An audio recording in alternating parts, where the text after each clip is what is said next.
চিরদিনই তুমি যে আমার ধারাবাহিকে আমরা দেখেছিলাম নীল মেঘরাজের লোক।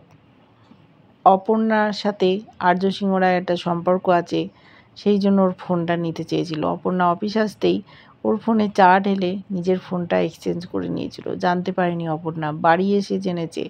এদিকে অর্ক অফিস জয়েন করেছে, দাদার জায়গায় এসছে।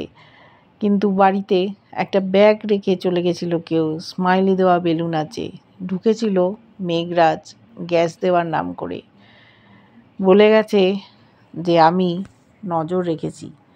নীল অপর্ণার ফোনটা নিয়ে মেঘরাজকে বলেছিল আর্য সিংহ রায় কোনো ফোন বা মেসেজ করেনি, গেল কোথায়। অপর্ণাকে জানিয়েছে নীল যে স্যার কিন্তু মনে হয় কলকাতাতেই আছে।